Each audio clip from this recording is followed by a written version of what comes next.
Rome once ruled the ancient world. But how did the greatest empire on Earth rise to power, dominate millions, and then collapse under its own weight? Imagine it at its absolute peak. Think of a sprawling, unstoppable colossus whose shadow stretched across entire continents. Its legions were practically unmatched. Its architecture completely defied the limits of human engineering at the time, and its political might commanded the known world.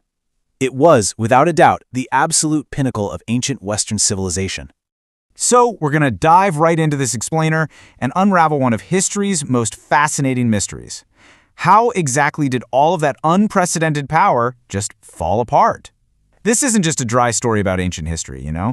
It's really a cinematic epic. We're talking about ambition, blood, sheer genius, and ultimately a tragic amount of hubris. Now, the story of this colossal empire began quite modestly. They didn't just start out as a behemoth. Way back in 509 BCE, Rome was just a small city-state. They managed to successfully drive out their Etruscan kings and establish a republic. And over the next 500 years, they went from just defending their local borders in central Italy to violently expanding outward, basically swallowing their neighbors one by one. But as Rome expanded, they inevitably crashed into a major roadblock, another superpower called Carthage, and this kicked off the infamous Punic Wars. This struggle was existential for Rome. For 15 years, the Carthaginian general Hannibal absolutely rampaged through Italy, destroying countless Roman farms and crushing their armies. To survive that nightmare, Rome was forced to adapt. They built a massively expensive, full-time professional army. And it worked. By 145 BCE, they were proudly and maybe a bit arrogantly calling the Mediterranean our sea. So, what was the secret to their battlefield invincibility? Well, it wasn't just brute courage. It was cold, calculated method. They developed a brilliant three-step tactical advantage. First, they'd unleash a devastating barrage of javelins, called pila, to completely shatter the enemy's formation. Second, they'd close in tight with heavy shields and short swords. But step three is the real stroke of genius. They used a multi-line formation. While their enemies usually fought in one massive, exhausting clump, the Romans constantly rotated fresh troops up to the front line. They simply outlasted their opponents through unmatched psychological and physical endurance. Ultimately, the Roman war machine was a total marvel of combined arms and engineering. They anchored their lines with these heavily armored citizen legionnaires, sure, but they backed them up with flexible, multi-ethnic auxiliary units like Syrian archers and Numidian cavalry. It gave them total tactical flexibility. And if you tried to hide behind walls, forget about it. Their combat engineering was relentless. To conquer the remote fortress of Masada in the Judean desert, Roman soldiers literally built an assault ramp 275 feet high and 675 feet long out of rock and earth. There was literally nowhere to hide. But here's the catch. Underneath this absolute dominance, hidden cracks were starting to appear inside the Republic. All that expansion came at a devastating price. As Rome conquered, endless streams of wealth and slaves poured into Italy. Wealthy landowners bought up all the small farms to create these massive estates called latifundia, which were worked entirely by slave labor. That left thousands of unemployed, landless citizens flooding into the city of Rome. With the Senate becoming incredibly corrupt and failing the people, desperate soldiers stopped fighting for the Republic. Instead, they started swearing loyalty to the generals who could actually promise them money and land. And that brings us to a catastrophic political crisis. Brilliant generals started using their fiercely loyal armies to wage civil wars against each other. The most famous of these, of course, was Julius Caesar. He conquered Gaul, literally marched his army on Rome, and ultimately broke the Republic by declaring himself dictator for life. Men who thought they were saving the Republic assassinated him in a bloody coup in 44 BCE. But, spoiler alert, they didn't save the Republic. They just triggered even more horrific civil wars. Out of the ashes of those civil wars rose Caesar's grandnephew, Octavian. He managed to take total power, and the Senate named him Augustus, the honored one. The Republic was dead, and the Roman Empire was officially born. Now, Augustus was an absolute master of political theater. He pushed the borders out to easily defensible natural boundaries, like rivers, and ushered in the Pax Romana, the Roman peace. It was this 200-year golden age of infrastructure, law, and unprecedented wealth. He famously and proudly claimed that he found Rome a city of clay and left it a city of marble. But let's look a little closer at this so-called peace. How do you actually guard a continent-spanning empire without going completely bankrupt?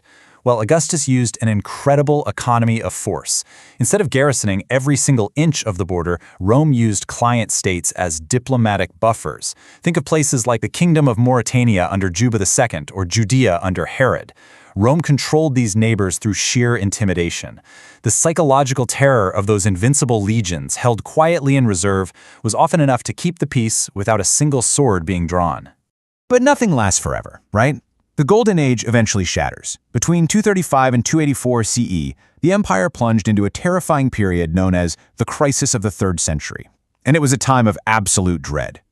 You had exasperated military commanders, terrified of foreign threats breaking through the borders, who basically started assassinating emperors and seizing the throne for themselves.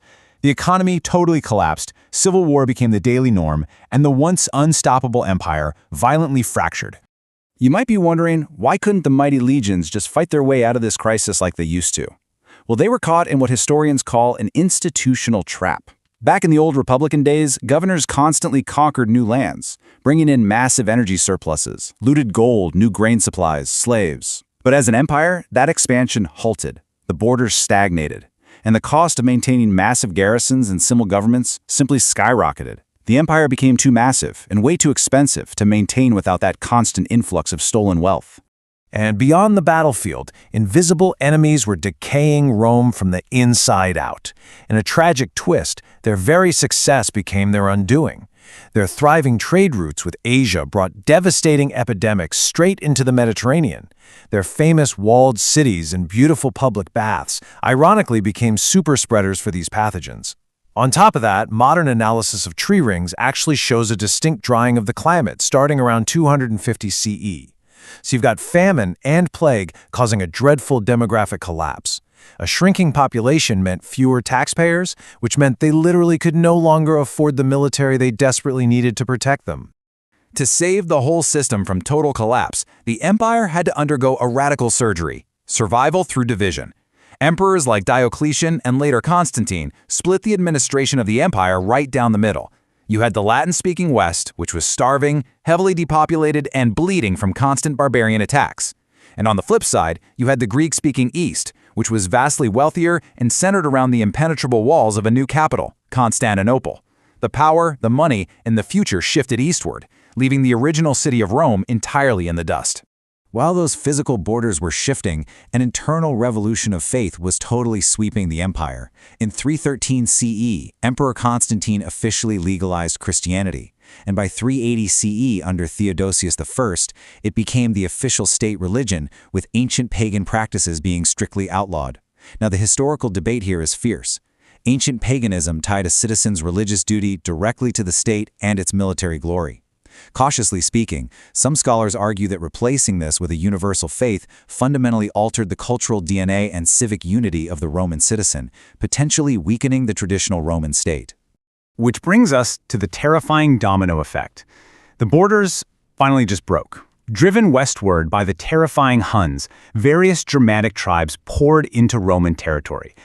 In 378 CE, the Visigoths absolutely slaughtered a Roman army and the Emperor Valens himself at Adrianople. In 406 CE, the Rhine River actually froze solid, allowing hordes of Vandals and Suebi to literally walk right across the ice into Gaul. Then, in 410 CE, the unthinkable happened. Rebel Visigoths sacked the eternal city of Rome itself. In 455, the Vandals sacked it again. The whole defense-in-depth strategy had completely unraveled. And so we reached the bitter end of the West. Honestly, it wasn't some epic, fiery final battle. It was tragically anticlimactic. In 476 CE, stuck in the swampy capital of Ravenna, Rome's own disgruntled Germanic mercenaries decided to revolt. Their chieftain, a guy named Odoacer, casually deposed a boy named Romulus Augustus, the very last Western emperor. Odoacer didn't even bother taking the imperial title for himself. He just packed up the imperial insignia and shipped it eastward to Constantinople. Just like that, the Western Empire was simply extinguished. But, as we know, Rome's shadow never truly faded. The wealthier Eastern Roman Empire, which we now call the Byzantine Empire, stood strong behind the massive walls of Constantinople for another 1,000 years, all the way until 1453. And in the West, from the fast-drying cement and aqueducts that completely revolutionized engineering, to the Julian calendar that literally names our months, to the very legal foundations of modern Western civilization, the echoes of Rome still shape the world you and I live in today.